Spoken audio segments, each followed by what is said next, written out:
Oh, hey, good morning, good afternoon, everybody. You're watching Rebel Roundup. I'm your host, Sheila Gunn Reid. It's Rebel News' daily news and opinion show, and I'm joined today by my highly motivated, wild-eyed best friend from Regina, Saskatchewan, Lise Merle, who just is absolutely on fire these days. Lise, how's it going? Well, I'm coming in scorching from Saskatchewan today, Sheila Gunn Reid in Canada. So hang on to your seats. I'm human napalm over a story that unfolded first thing last week via our friends at Just Bins. It's the drag field trip story that is consuming the world when everybody is demanding to know what exactly happened.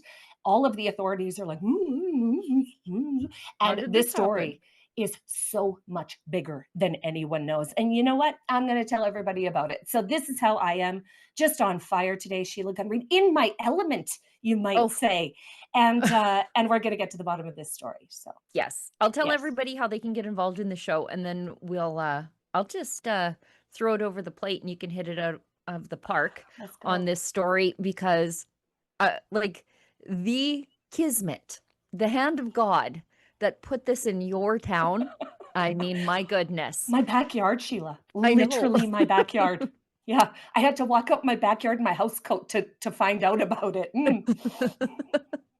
Yes, I love it. So if you're watching us on Rumble, this is a great free speech platform. They don't care about your politics, and that's how it should be. If you want to get involved in the show and support the work that we do, you can leave a Rumble rant. That's their paid chat. If it's over the $5 US cutoff, we're reading it on air. If it's under that, we'll do our very best, time permitting. Time does not exactly permit today. We'll do our best to keep the show tight, but I am looking more presentable today because I'm filling in for Ezra as he's gallivanting. So,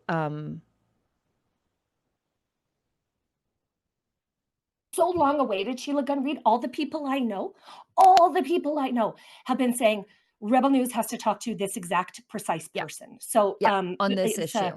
it's a Yes. must watch interview coming up by Sheila Gunn Yes. Reid. Yes, Yes. on the Ezra Levant show tonight. Mhm. If you want to see it in its entirety, rebelnewsplus.com. It's $8 a month. That's like a coffee a week to support us. If you're watching us on YouTube, same rules apply, but it's called a super chat over there instead of a Rumble rant.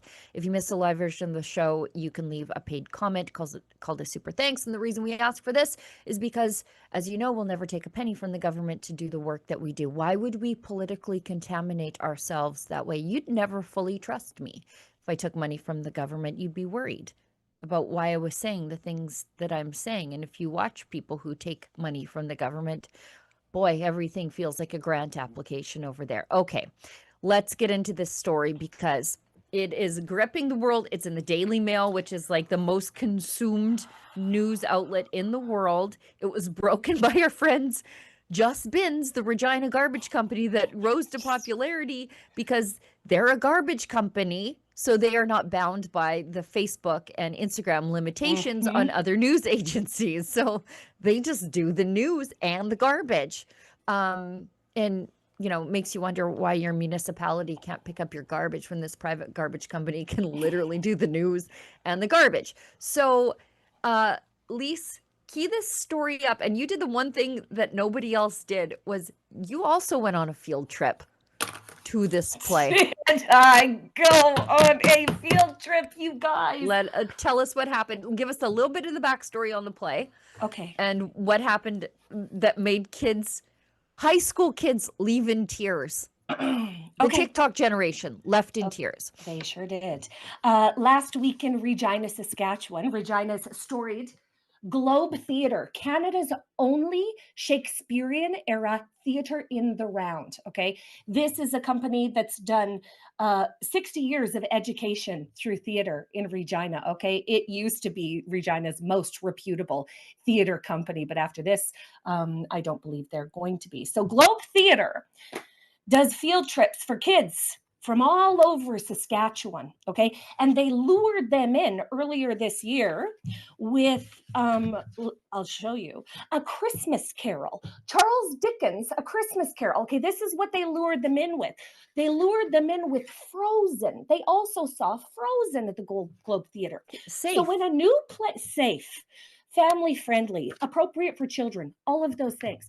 So when this play became available Globe Theatre booked it for Little Red Warrior and his lawyer. and his oops, sorry, I don't know how to line this up in my oops. There, Hold we on. got it. There we go. Yeah, thank you. Thank you guys. Oh, So yeah. Little Red Warrior and his lawyer, a trickster land claim fable by Kevin Loring. Okay.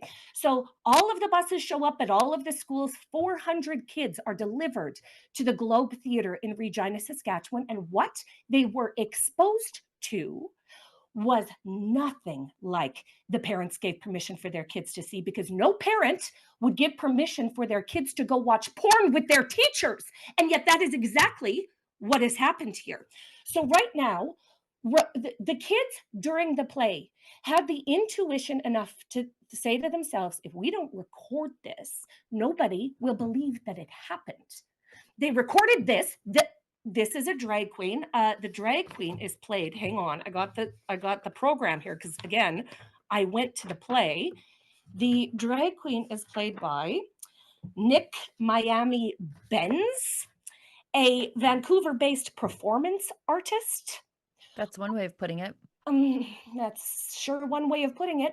The students sent their footage to Just Bins, our garbage company, and Just Bins showed the world what was happening. So then it was picked up in the international press. The Globe Theatre and the school divisions that sent these students are at odds about what happened. The Globe Theatre, through director Kevin Loring, says that the education system in Saskatchewan was well aware of the content of the play, that they were offered transcripts of the play before the students attended, and the teachers and the students, as well as some administration. Now, this is coming to me from the students account, because I've talked to many students. They report that their teachers were blindsided by this. And you guys, when I say this was a sexually explicit play, okay? And here's the director, Kevin Loring, making excuses as to why 400 children were exposed to his dirty ideas from when he was 20. By the way, this play is a little bit of context that needs to be given here. This play was written in 2000 by a much younger Kevin Loring, okay? Then it was updated to reflect current events.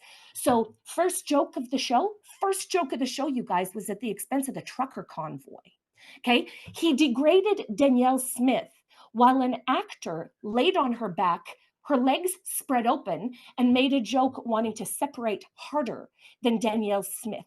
This show was so laden with explicit sexual themes. I am talking through every scene. The drag queen came in about half an hour before it ended, and everything leading up to the drag queen was not appropriate for students. When I say this is the biggest violation of Saskatchewan parental rights, I mean the biggest, and everybody is going to hear about it from me. So thank you. Sheila, do you have any questions? No, no, Okay. I mean, I'm so glad you went, because everybody's talking about this story. Oh, but I went. You went. Oh, you guys. And what I am going to tell you in our upcoming Rebel Report, and in probably 25 of my next pieces on Rebel News, is going to blow your underpants off. Okay, it is that explosive. These kids were subject to here's you at the theater. This journalist has seen the sexually explicit and profoundly disturbing production at Shakespearean era Globe Theatre in Regina, Saskatchewan. The first laugh at the Canadian flag was at the expense of the trucker convoy. The right-wing media, because this is who the director, Kevin Loring, blamed for all of the bad press. And P.S., Kevin Loring, you wrote a piss poor play. Okay, that's the end of the. So don't you? And yet he accuses anybody of not liking his play, and I don't know if a single person truly could. He accuses anybody that doesn't like his play of transphobia and homophobia and racism. So all of the kids are upset because that's what they're being called by Kevin Loring's left-wing activist friends. So it is just such a wild story.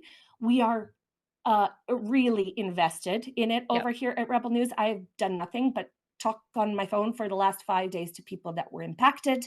And I promise that the other side of the story is about to be told. You mean the truth? Yeah. Yeah. I can't Yeah, wait. that's a judge, by the way. That's a judge that's sniffing the drag queen's ass. The way that the judiciary is beclowned in this performance is rather extraordinary, and I just wonder what MLT Aitkins, who claim to be Western Canada's law firm, has to say about that. Beclowning the judiciary. They portray female lawyers in this performance as only able to win if they sexually seduce the judges. I wonder how MLT Aitkins feels about female lawyers being portrayed It's that way. gross. I And might write them an email this afternoon and ask them. well, Yeah. and here's the thing. Oh God, like look at this. Oh, it's so much worse than this, you guys. Like, this is such a tame moment. If This is such a tame moment. this This, is like adults only fringe theater yeah, festival, whatever nonsense, I wouldn't pay to see it, of course. You know, I'm more of a wrestling girl, but whatever. My problem is that there were 14-year-olds in this crowd and parents thinking, okay, they're going to go get brainwashed washed about truth and reconciliation. I'll just yeah. talk to them when they get home and do a little deprogramming. Um, but that's not at all what these kids got. Not even a little bit. And the first two syllables are reconciliation, Sheila, and there's going to be a reckoning. There's Yeah. going to be a Oh, I reckoning. can't wait. I can't wait for this for Kevin Laurie and the Globe Theatre in particular, and every school division that allowed this to happen, because Yeah. like the truth is the accountability in this is going to land on one of those parties, and the people Or that are all of them. responsible, honestly, the people that are responsible for this, or all of them, jail, straight to jail. I'm not joking, you guys, when I say this is the most profane thing I've ever seen in my life. And Gross. so did 400 kids. Yeah. 400 kids. Yeah. So and that's the thing. Like, there are a lot of people who might be able to claim ignorance in this, but some of them can't. Some of them No, can't. no. I got reports coming up on all of this. They're all trying to cover their butts. By the way, there are, I have a little video circulating amongst some of the areas that were affected by this. And it's pretty much just, hey, I'm Lise Merle from Rebel News. I want to talk to parents and kids about what happened. So if you're a parent in these communities, give me a shout. Well, this has been responded to by the education system with hostility. Don't I talk to Rebel imagine. News. Don't talk to Rebel News. Listen, you don't listen to the people that did this to you. Okay, we don't take their advice on this. Right. And truthfully, I'm hearing from teachers, I'm hearing from adjacent teachers, I'm hearing from family of teachers who were invested in this and or excuse me, exposed to this. And what happened was like truly mind blowing and should result in jail. I'm just going to say it over and over and over again. This Yeah. should result in jail. Yeah. If you gyrated uh, towards a child and rubbed your fake boobs in some kid's face, Mhm. and it wasn't under the guise of performance art at school, you'd be in the slammer Fast, fast. fast, and it needs to be mentioned that the staff of the Globe Theatre told the teachers that the seats nearest the pole probably aren't best for the young students. The seats That would have been nearest. my first clue to put the kids back on the bus. You think? Well, the kids Yeah. and the story of what happened with the kids is absolutely wild. There was one class that left before at intermission. That teacher is the best teacher in the entire province of Saskatchewan. Yeah. Others sort of toughed it out, politely, just went, maybe it gets better after this. Like maybe there's a point to be made after this, only to be confronted with the crotch of a drag queen. And in the Globe Theatre, I can't stress this enough. There is no bad seat in the Globe Theatre. Right. There is no bad. You're in a because think Like of a like, bowl. well, yeah, think of Shakespearean London, right? Like the footprint of the theater is tiny. They built it And it goes upwards. up. Yeah. So all of the seats sort of look down into this tunnel at the bottom. And the performers perform to the entire theater. So everybody saw this. And even the parents, excuse me, even the teachers that pulled their students out of this performance got into the lobby where there are TVs that are broadcasting Oh live no. and audio what's happening in the theater.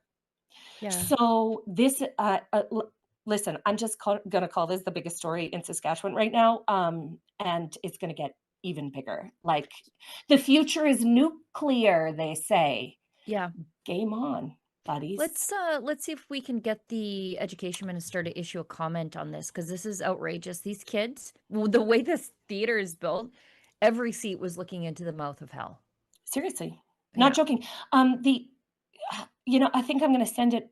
I'm going to save the ending for a Rebel News report. Yeah. But when I say, like, when I tell you that it it was the most profoundly disturbing thing I've ever seen, I'm not joking. Yeah. So, look forward to that, viewers, Rebel viewers. Thanks for hanging on with me through this. Yeah. It's crazy. And like, yeah, kismet, the hand of God, serendipity, call it what you want, but that this happened in your backyard on your issue. Right, babies. That's right, Yeah. babies. We're going to town on this. Yeah. Can't wait. For parents who want to unbrainwash their kids, you've written a book. It's almost rainbow season. You guys, there's no better time of the world to mention Buck the Rainbow Unicorn. This delightful little story is based in Saskatchewan, where all the kids just saw the drag queen, and it is for every child and young person and family that's been exposed to radical gender in ways that Yeah. they should not have. So it's a truth-telling book, and it leads children to the truth. And I think that if anything, the people are going to be surprised at how based the kids of Saskatchewan. They're I not going to love be it. surprised at how based they are because we're home. The kids didn't buy this. Okay, the kids Yeah. did absolutely not buy this play. None of them liked the play at all. And when I asked them, is this representative of Saskatchewan? Basically, what they said was, this is a bad Vancouver idea that's been imported and imposed on us against our will. The students, listen to this, the students, that commercial about class action settlements in the United States? We always know it. It's like Yep. J.G. Wentworth, 877 cash now. Yeah. That's the students right now. Yeah. That's the students. They're like, call the lawyers, call the Yeah. lawyers. So this is about to be a real big thing. Yeah. I say it all the time. The Zoomers are going to be all right. Yeah. They're going to be Oh, they're just more fine. than okay. Yeah. They're more than okay. But they've also been extraordinarily traumatized, and this never should have happened, and we're just going to chase this story till there's jail. Right. Till there's jail. Yeah. Jail and resignations, that's for sure. And funding Yeah. cuts. Oh, I'm so happy you mentioned the Globe Theatre in Regina, Saskatchewan is funded by the Government of Canada, the Government of Saskatchewan, the City of Regina, Tourism Saskatchewan. It has hundreds and hundreds and hundreds of patrons, and I'm going to make sure all of Saskatchewan knows who's contributing to this. I would also like to say that there's another theater company in Saskatchewan. This is a shameless plug. This is an absolutely shameless plug. But there's another theater company in Regina, Saskatchewan called Sterling Productions. It is run by a daughter-mother team. It is all ages, absolutely accessible theater company that puts on world-class performances, and they have a commitment to child safeguarding, Thank which God. is something that the Globe Theatre absolutely does not. Okay, this little program is absolutely full of Globe Theatre staff, and all of the creative, and the all of the people that Okay, so contribute to their huge lusty process. complications. No, that didn't send any red flags up to any of the teachers. Lusty complications. Nope. No, actually the teachers described this field trip. Like when they told the kids, hey kids, we're going on a field trip. We're going to a play.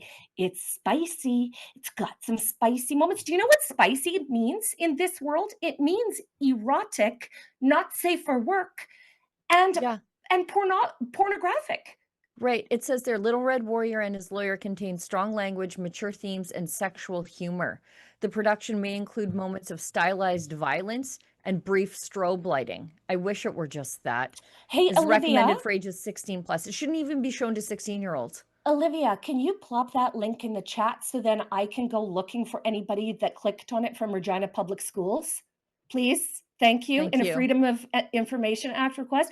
But anyway, all of these people named in the program, okay, all of them, look at them. There are hundreds of them. Not one of them dedicated to child safeguarding. Not one. And when I really think about it, here is the executive director. It's a they, them. His name is Oz Weaver at the Globe Theatre. So if we're wondering how this play could have possibly snuck in the Globe Theatre, maybe we start with that. Yeah. Maybe we start with that. Well, they're going to get what's coming to them. Are they ever? And Lise Merle's coming to them. And We're I going to can't make wait. sure of it. I can't wait. Again, Sterling Productions in Regina, that is who we're going to support going forward. Okay, Regina, thank you very much, Saskatchewan. Okay, just quickly shifting topics here. CBC reporter asks about a possible pause in the referendum process. Premier Smith deflects, rightfully so. Why would she pause the democratic will of the people? What a dumb question, actually. Saying the province is focused on an alternative path. So she's saying that she's going to put alternatives that hopefully, at least according to Danielle Smith, hopefully will quell separatist sentiment. But she's also not answering the, I think, ridiculous question. Like, are you going to stop this thing that you're letting these awful Albertans do, and that's have their say? You know, there continues to be that court challenge when it comes to this possible separatism referendum. You've mentioned that you're waiting on investigations by multiple entities at this point. But is there anything at all that would give you pause about putting this possible referendum to Albertans? Well, I can tell you, we put forward the 9 questions that we did because we think that there's an alternative path. We know that there are a lot of people who are frustrated with the relationship with Ottawa, and unfortunately a large number who've given up. I haven't. I think that the relationship can be fixed. And so that's why we put forward an alternative path, which is to just identify the issues that are causing that concern and then work with the federal government to address them. It's why I've worked very hard with the Prime Minister on landing an MOU, which I hope we're going to be able to announce very soon, why we're going to work together on building a pipeline to the West Coast, why we have to address some of the issues that have emerged around immigration, around the gun grab. These are all issues that I've raised with the Prime Minister as being frustrations that Albertans have. So my view is if we start resolving those issues and demonstrate that cooperative federalism can work the way it was intended, then I think that we'll continue to build confidence that for those who like me, who want to remain in Canada. But we can't ignore the legitimate grievances of people who've been hurt by the last 10 years of government under the former Prime Minister. And so I want the process to play out, but my alternative, I put it out there, is those 9 questions that I believe will strengthen our autonomy within Canada. Okay, so I think as a premier of a province, that's probably the exact right answer. She is a premier within Confederation, but she also said, I want the process to play out. And I think that's important because a referendum is a pressure valve for something that is building here. And if you don't allow people to have a vote, I worry about what happens next. And I'm not saying that people are going to get violent, but I think the division is going to get much worse. The frustration is going to get much worse. And I think it will end politically poorly for her if she doesn't allow people to have a vote. And she is. So I hope the courts will allow Albertans to have a vote because they've tied up the signature verification process in the courts as we wait on the Indigenous lawsuit to play out. And I should point out to you that 47% of Indigenous people polled in our Act for Alberta polling support independence, which is greater than the general population. Well, yeah. Chiefs definitely don't speak for them, and it's not even their chiefs. It's a handful of activist chiefs who are for some reason protecting the status quo for their people, which fails their people, but it sure makes them rich. Yes, it sure does. No, if there's one group of of people in Alberta that have genuine historical and modern day reasons to separate from Ottawa, it would be the Indigenous population. But Danielle Smith, you know, even though she's gearing towards cooperative federalism. The reason why people are so upset in the West is because there is no cooperation. Right. When we do business with the federal government, we have to eat what they force down our throats. And this is at the crux of why the West wants to consider its options, because we are tired of having Ottawa's bad ideas rammed down our throats. And you know, Danielle Smith is threading the needle in the way that only Danielle Smith does in this country, in that she centers the experience of the people of Alberta first and tries to find an inroad to some sort of sensibilities within the federal government. However, I don't think that there are any. You know what I mean? And it doesn't matter how many times she throws the spaghetti at the wall, it's not going to stick. Their walls are made of Teflon. So even though I appreciate this, we do know the federal government is going to throw all of their weight behind anti-separation sentiments, and we all just must be above board until the day. Okay, guys? Until the day, not be afraid. All of us work together. Yes. Yes. Do not be afraid. If you've tried to use a federal government service these days, or even call a federal government phone number, ask yourself as an Albertan, could it possibly be worse? Like, if you're worried about who's going to do this and who's going to do that, well, us, and even if we do it poorly, it'll still be better than what the federal government is doing, and cheaper. That's exactly right. That's exactly right. And then we, you know, instantaneously our feelings of being sort of oppressed by these Eastern elites will be gone. Like that in itself, that I would take poorer service just knowing that they're not involved. Right. Call the CRA, just call their helpline for something, and then you come back to me. Let me know in the chat. Could you do that better? Right. And I know you could. Right. I know you could. Yeah. Speaking of the federal government doing things poorly, one of the architects of the poor energy infrastructure policy in this country, Stephen Guilbeault, he's evasive about his political future after he criticized the major projects reform. So I don't know why he would even bother to criticize the major projects office, because it's not doing anything. And so that's right up his alley, because he doesn't want them to do anything. He says, we're using a sledgehammer where we need a scalpel. We're not using any tools. Nothing has been really advanced by the major projects office. It's got a huge budget. Most of the things that are in progress over at the major projects office were already in progress anyway. So I don't really know what he's talking about. And I don't think he does either. Well, he's skirting away from, he's not talking about his political future, but he should be talking about his future incarcerated for all of the things, like all of them. And I'm not just limiting this to him. I'm the Green Slush Fund. This to, every single one of them. Yeah. A company where he was a shareholder at one point was a major recipient of Green Slush Fund bucks. Incredible, isn't it? It's like such a coincidence, just a wild coincidence that relationship would be there, and all that money went to a company that was so close to him. Just wild.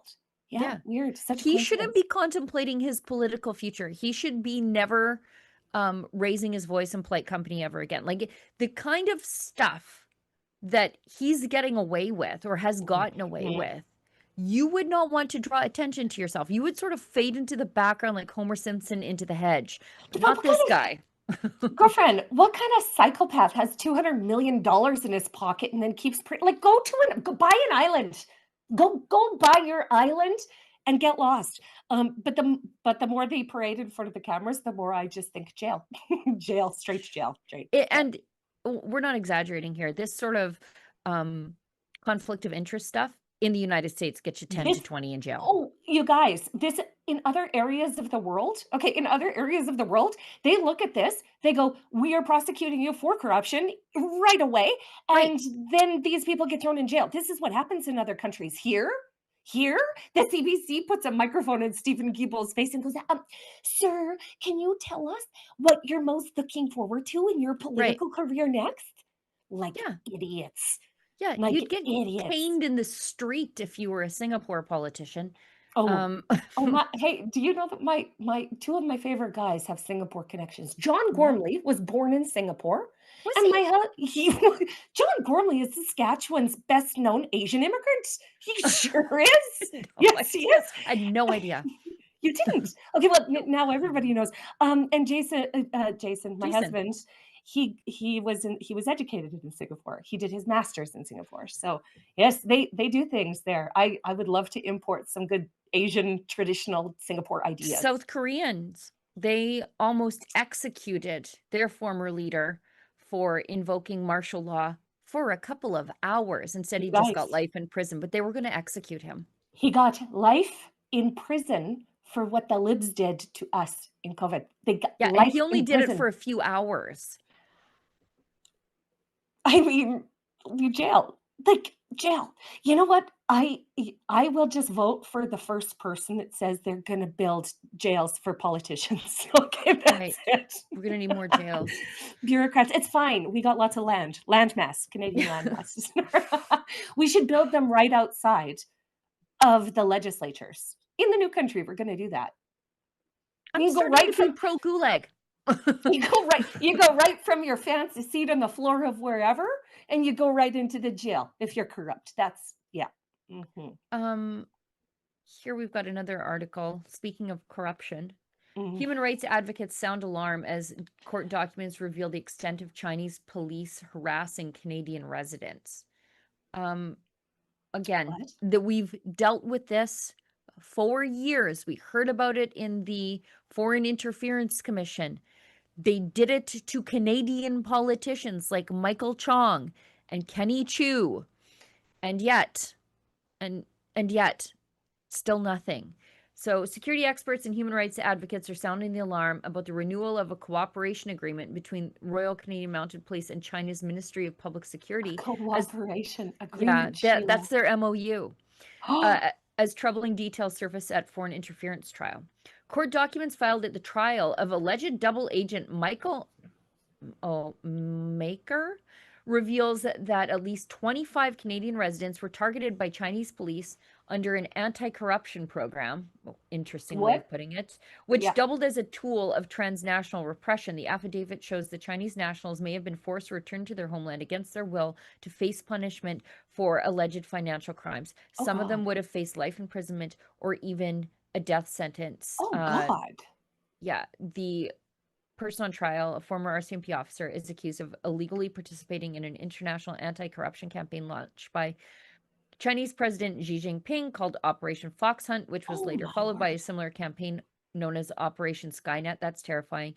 The judge's verdict is expected on Wednesday. I don't know whether this guy is guilty or not. I have no idea, but what I do know is during the Foreign Interference Commission, Is this him?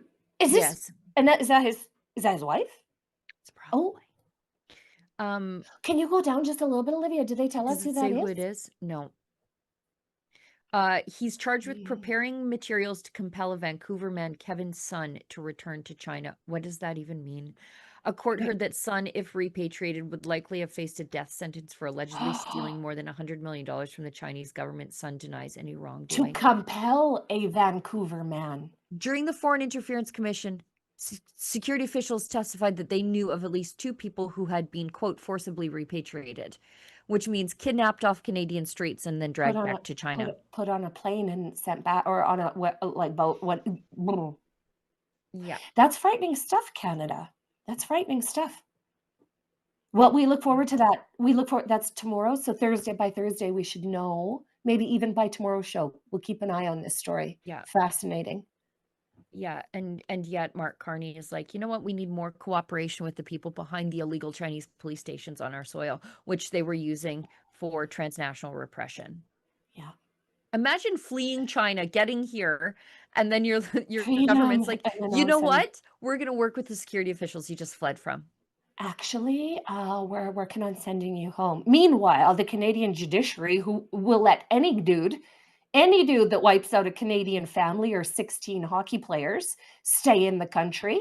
No problem. Yeah. Those guys can stay in the country, but people fleeing political persecution from China are getting sent back by nefarious means. You know what? Before we hit an ad break, let's talk about that.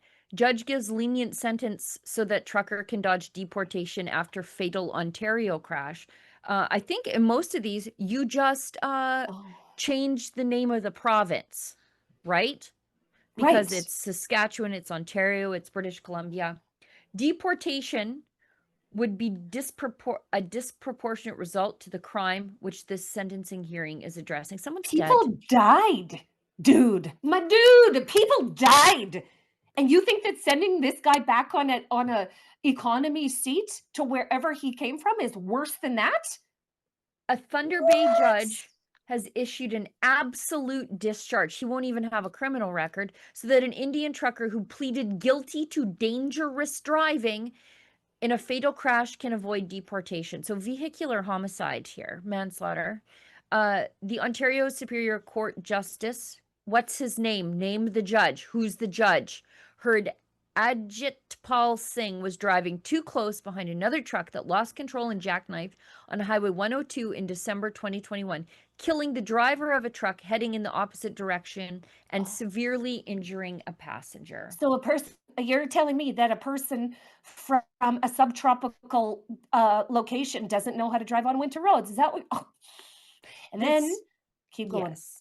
Okay, so the Crown was seeking a conviction for Singh with a 2-year driving prohibition and a $3,000 fine. What? Singh's lawyer sought the discharge, with the trucker making a voluntary payment of $10,000 as a victim fine, surcharge, or restitution. Nice. In addition to agreeing to a driving prohibition for a period of 5 to 10 years to avoid deportation. That's what a Crown Canadian argued life is worth, you know, you take somebody out, you wipe out a family, whatever, 2 years, 2 years not driving, a couple $1,000, just you're be off the hook. good, and you get to stay. You get to kill a Wild. Canadian and then get to stay. The judge said Mr. Singh has been living in Canada since 2018, where he has studied and worked to make a life in this country. If convicted, he will almost certainly face deportation. Don't care, which would be a result unique to Mr. Singh, in that no Canadian citizen would face a similar consequence if he or she pleaded guilty to the same crime. Yeah, that's because they're Canadian citizens. Right. Like, that's the difference here. Right. Insane. Justice Stephen J. Wojciechowski, that's some kind of Eastern European there, wrote in a recent decision. His name should have been higher in this article. In fact, it should have been in the subhead. In the lead, yeah, that's right. These judges, their names should not be in paragraph 6 to 9. They should be in the subhead. Everyone should know their name. Every time their title is mentioned, so should their name. Yeah. And every time they make a decision, it shouldn't be a judge has ordered. It should be Judge Stephen Wojciechowski, whatever. Yeah. Anyway, let's do an ad break. We'll come back on the other side. We've got an Akwesasne man pleading guilty to smuggling in a case that left 9 dead in the St. Lawrence River. Oh, Lord. Be right back. Lord above. Be right back. Gun bans make great distractions. Trudeau may be gone, but Carney has picked up his same rhetoric. We will quickly, and I mean quickly, reinvigorate the buyback of... Hunters, collectors, competitors, and defenders of tradition are still being targeted, while criminals run wild under Liberal policy. But we are fighting back. Join us. Canada's National Firearms Association, in defense of freedom. Canada's been told to just quit smoking for decades, same message over and over, and yet millions of Canadians still smoke. So let's ask a follow-up question. For those who don't quit, what about change? In 2026, Canada has options that didn't exist years ago. Smoke-free alternatives for adults who would otherwise continue smoking. That doesn't mean risk-free, it means informed choice. If you don't smoke, don't start. If you smoke, quit.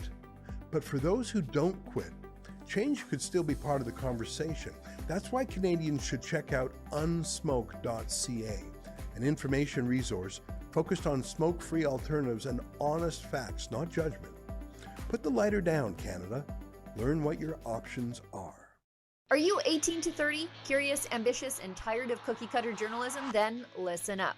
I'm Sheila Gunn Reid. I'm the chief reporter at Rebel News, but I'm also the president of the Independent Press Gallery.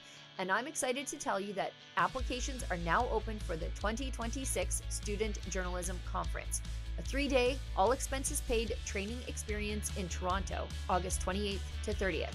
That means your travel, your hotel, and your meals are all covered. You just bring the drive. This isn't a lecture hall snooze fest. It's hands-on reporting, real-world skills, practical training, and direct access to experienced independent journalists who know how the media landscape in Canada actually works. This year's theme is citizenship and civil liberties, two issues that matter now more than ever. You'll also compete in a live collaborative reporting challenge, creating a real journalism project with a chance to win the grand prize. And here's the big part. Past graduates are now working in independent media organizations all over Canada, building careers, breaking stories, and making a difference. Only 20 applicants will be selected, so the competition is real. Deadline to apply is June 14th. If you've got grit, curiosity, and something to say, apply now at studentjournalismconference.com. Canada needs more journalists who ask tough questions. Maybe one of them is you.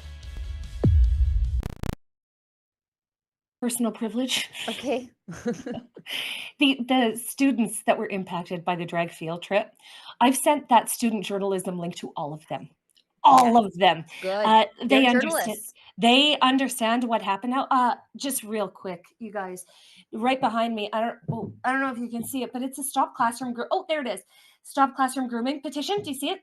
Yep. 70,000, over 70,000 names on it. I showed that petition to those students, and they were so excited to know that they Good. weren't alone. If you haven't signed your name to it already, please do. But they know that those kids are independent journalists. They're Saskatchewan-based independent Yep. journalists, and I would say that they did a pretty good job of their grade 12 project. They sure did. They sure did. You know what? Journalism is not a guild you join. It's a thing right. you do. And those kids did journalism. They sure They did. did so. Akwesasne man pleads guilty in smuggling case that left 9 people dead in the St. Lawrence River. No. A 35-year-old man has pleaded guilty in the United States, so he's probably going to get a substantial sentence. He would get a reduced sentence here because he's from Akwesasne, which is a reserve. So he would have gotten a reduced sentence here, probably a sentencing circle. No. 2 children under the age of 3. According to court documents, Timothy Oakes was a key facilitator in a human smuggling organization that escorted migrants from Canada into northern New York. Oakes is from Akwesasne, that straddles the Canada-US border 120 kilometers west of Montreal. So according to a news release from the US Department of Justice, Oakes routinely smuggled migrants into the US. This isn't a one-off, this is a smuggling operation. By piloting boats across the St. Lawrence River, additionally, Oakes used his home on Ontario's Cornwall Island as a safe house before bringing migrants across the border, earning $1,000 per person. Interesting. These were immigrants from Romania and India. And they would stay in hotels in Cornwall before being shipped off to the smugglers, right? Or handed off to the smugglers. They don't say here if these were the government-funded hotels in Cornwall, but there was a spate of them there. So these people could have come to our country illegally, got put up by the government, and then smuggled coyote style into the United States. Yeah, there's no way that these people came with enough money to pay, $150, $200 a night for a hotel in Cornwall, Ontario. We all know who was paying for those hotels. Yeah. We all know. Yeah. Well, it'll be interesting to see, this will be interesting to see because certainly there will be similar cases that have happened in Canada. And we'll see how the US justice system treats this kind of this kind of crime versus what the Canadian justice system would do. Because He's in the going to get United somewhere upwards of life in prison.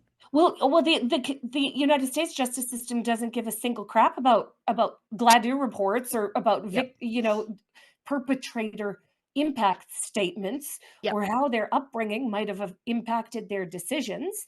And this is going to be a really good comparison between our two countries. Again, we should keep our eye on this just to see what happens. Yeah. So the sentencing is September 11th. He faces a minimum penalty of 5 years. He's not going to get it. He's going to get the book thrown at him. Yeah. Maximum penalty of life in prison. Several other co-conspirators have already entered guilty pleas for their involvement in the smuggling operation. Additionally, multiple individuals have been extradited from Canada to the U.S. to face charges and are currently awaiting trial. They're in for a world of hurt in Trump's America, and rightfully so. 9 people are dead, including a co-conspirator. Timothy's brother Casey, I believe, died. Also. No. Oh no. So this is okay. So there's many layers to this story. Like a terrible and awful tragedy. Children under 3 drowning in the St. Lawrence River. My goodness. But yeah, it'll be really interesting. The Department of Justice in the United States doesn't play around. No. They don't play around. It would be amazing to have that kind of representation, wouldn't it, Sheila Gunn Reid? Wouldn't it? Wouldn't it be nice for crimes to be taken seriously? Punishments actually acting as a deterrent for criminals. Wouldn't that be great? Yeah, we can only dream. We can only dream in Canada. In the new country. In the new country, bad guys won't be treated as nicely. Because we're going to build jails. We're going to build so many jails. There's just going to be so many. There's just going to be room for everybody that breaks laws. It's incredible. Right. That's so much Here's land. the problem with Canadian jails, though. There's more jail guards than prisoners in our jails. It's not like we're out of jails. We're just not putting people in them for some reason. And I'm not exaggerating there. We got an order paper question back a couple of weeks ago, and it was literally saying that the jails are like 1-to-1 in some places of jail guards to prisoners because we're not putting people in jail. I'm not making this up. Excuse me? So this is like an adult daycare program? That's what you're telling? A one-on-one buddy system? That's the Canadian jail system? A buddy system. Here's your corrections officer. Hang out with him all the time. Okay. Yeah. So it's not that our jails are crowded and we have to let people serve community sentences because of the conditions in our jails. Our jails are pretty nice. And you can become best friends with your jail guard because it's just you and him for the whole shift. It sounds like meat camp. You know what I mean? Criminals are like going away to meat camp, gonna work on me, gonna be with my bestie and work on me. This is embarrassing. Yeah. You do arts and crafts with your jail guard all day.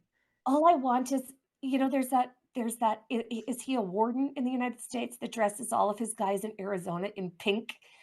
He was in Arizona, yeah. Oh, I forget his name. And he puts teddy bears up. The whole jail is pink. And the teddy bears, he painted teddy bears on the wall. Yeah, he sure did. I love this. And doesn't pay extra for air conditioning. No. He's like, you're a criminal. You don't get climate control. Too. Yeah, puts them in gardens and gets them outside and chain gangs, chain gangs. I forget his name.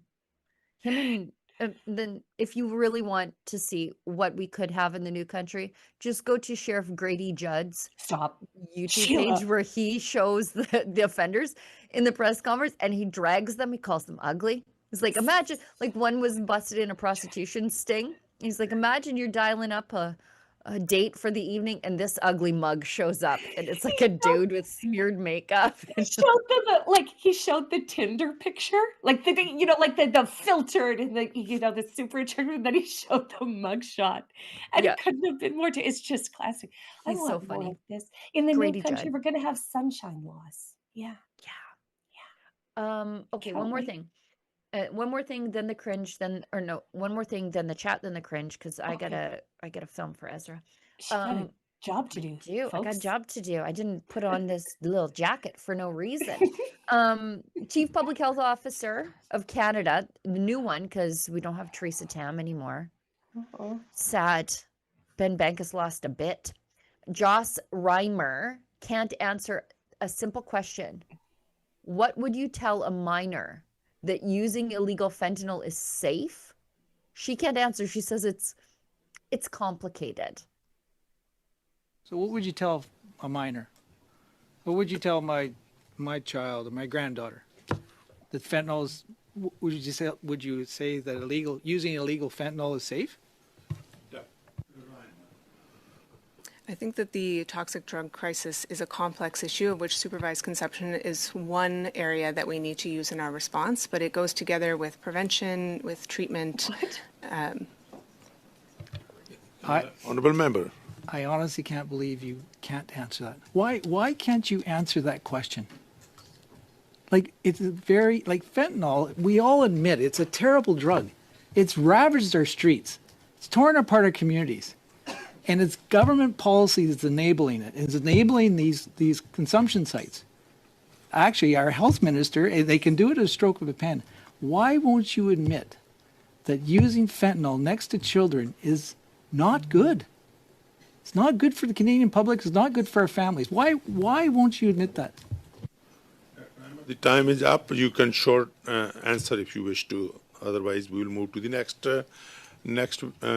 speaker. And Dr. Reimer? It is a complex issue, and I believe that the answers require complex responses. Check on her children. Somebody check on her children. She thinks kids using fentanyl could or could not be a good thing. She can't tell us. Here, it's bad. Don't let kids use fentanyl. It's bad. What she could say as a doctor is fentanyl is an extraordinarily potent, controlled substance. It is extraordinarily powerful in medical settings and should only be delivered in hospitals.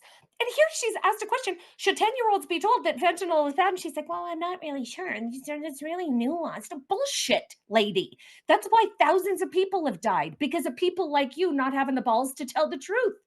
God. And they wonder, the Canadian medical establishment wonders why their reputation is in the toilet. Right. They destroyed it during COVID, and they're sure not helping themselves on the drug crisis. In Alberta, we don't do this. We don't give people drugs. We just don't. Neither do we in Saskatchewan. We're actually shutting down safe consumption sites because we know how damaging they've been to the community. Sure, every day creating a horde of zombies to descend upon the communities that they exist in. And then the community. Okay, so here's a great example. There's a Safe Supply clinic in Saskatoon. They are supplying all of Saskatoon's homeless population with Safe Supply. They send those same zombies, those fentanyl zombies, out into downtown Saskatoon. Where do they go? But the public library. Yeah. They then assault librarians, and then CUPE cries about public safety in libraries. Our staff are so unsafe in libraries. Well, could it be because of the staff over at the Safe Supply Center? Same union, P.S. Same union. Like, if we could put our heads together, maybe we could figure this out. Maybe. But as a first step, let's just get rid of the Safe Supply, because we all know that there's no such thing. There's no safe supply of drinking bleach. Like, if you're putting poison in your body, there's really no safe supply of it. Right. Yeah, exactly this. No, it is so powerful. Fentanyl, P.S. I need to tell you how I know this, because when I was giving birth to twins and I absolutely refused a C-section, I had 8 hours of labor with an anesthesiologist pushing fentanyl in one syringe and Narcan in the other syringe, because I had such a violent allergic reaction to fentanyl. I started itching like one of those zombies, like the people with all the scabs and stuff. Every single neuron in my body was screaming, itch me right now. So that was during the contraction. And as soon as the contraction started to peak, they would shoot me with Narcan. And you guys, when I tell you, it's instantaneous. Like, the itching just stopped. It just stopped. Yep. But as the contraction built up again, there went the fentanyl, itchy. So it should never be, never, ever be used outside of a supervised medical establishment. Like, you don't shoot these guys up with this and then let them go on the streets, for God's sakes. Yeah. Anyway, That's my All right. fentanyl story. I was great at it. Thanks. Got cleaned in the end. JP Alberta First gives us $10 and says, every time Smith says that she believes the system can be fixed, she makes the case that she is either planning another floor crosser moment or that she's delusional. I don't think either. I think, what else can she say? That's right. Yeah, that's right. And she's navigating a really, really complex time. And there is nobody better for Albertans than Danielle Smith in this moment. Nobody could do it better than her. Nobody could do it better than her. And that's just a straight up stone cold fact. I don't need her to support independence. I just don't need her to get in the way. That's it. Yeah. Well, it would be political suicide for any politician to do that in the West right now. So yeah. Jason Kenney. We've got one. Here's our cringe. We're going to have to react to it quickly because I have like 2 minutes. Okay. It's Janice Irwin. She's a recidivist on the Daily Cringe. She's NDP. MLA, the one who danced in the street barefoot with the needles around her on White Ave, where I know people pee in the alleys there, with all the cameras lined up, and she's dancing with the pride flag. Well, she's back, and she says she doesn't understand why Danielle Smith, who says she's a Federalist, has not denounced separatism. It has been many months since we urged this premier to denounce separatism, to sign a pledge, to affirm her commitment to this country, to do anything to show that she's really on Team Canada. She's refused. And worse than doing nothing, she has enacted legislation that explicitly paves the way to breaking up our beautiful country. Albertans do not forget that it was this premier who, while other leaders across Canada stood up against Trump and his tariffs, well, she flew to Mar-a-Lago. So will the premier today, once and for all, be a leader for all Albertans and denounce separatism? And let's have the premier answer. The premier has said time and again that we believe in a strong Alberta within a united Canada, because we know that a strong Canada needs a strong, prosperous Alberta. The same Alberta that's created over 100,000 jobs year over year, Mr. Speaker. The same Alberta that continues to put billions and billions of dollars. All right. It goes on and on, but like the premier in every press conference says, I believe in a strong Canada or a strong Alberta in a united Canada, over and over and over again. But because she won't sign their stupid little NDP pledge, that means she's like some crypto separatist. Like what? Listen, crazy. And then you didn't denounce Donald Trump. Yeah. And we only got 10% tariffs and a pipeline. So weird. So how is that a failure? It's almost like Danielle Smith's strategy worked and Janice Irwin knows it. Yeah. Anyway, shut up, Janice. Hey, anybody that doesn't like Janice Irwin should go to Buck the Rainbow Unicorn right now and drop it in your local little free library or public library or public educational institution. Okay, Buck the Rainbow Unicorn. If you don't like Janice as much as I don't, buy a book, fight back. Fight back. Buy a book for Janice. Buy a book for Janice, dear Janice. Buy a book for Spite. We should plan some book signings as we approach Rainbow Month. I'm going to do a second edition of this book because it requires an update. It did so amazing. And you know what? I might put Janice Irwin's name in it. I might put everybody's name in it. Okay, watch out for yours. Put some yours is already on one of the groomer pigs in there. Oh, wait, you guys, can I just show you? Like here, Janice Irwin she will find a home. She'll find a home in this book. Look, there we go. Oh, we'll put some curly hair on one of the groomer pigs. This is an amazing image. Yeah, this is page 3. Anyway, Janice, you're in it. BuckTheRainbowUnicorn.com. BuckTheRainbowUnicorn.com. Let's go, buddies. All right, I got to sign off because I am now exactly late for my next interview. Lise, thanks so much for coming on the show. And honey, you're welcome. Panel. Sorry, thank you. Yes, it was great for all of us to be here. Excuse me. Yes, I'll see you tomorrow. All right, Olivia, thanks for putting the show together. Everybody who interacted with us, pitched in a little bit to keep the lights on here at Rebel News. We couldn't do it without you. Thank you so much. We'll see you tomorrow. Tomorrow is Western Wednesdays. We've got the Buffalo panel, and the first half hour of the show is Western issues, including Western independence. We'll see you guys tomorrow. And as we say, if you find us offensive, maybe don't find us at all. Gun bans make great distractions. Trudeau may be gone, but Carney has picked up his same rhetoric. We will quickly, and I mean quickly, reinvigorate the buyback of hunters, collectors, competitors, and defenders of tradition are still being targeted. While criminals run wild under liberal policy. But we are fighting back. Join us. Canada's National Firearms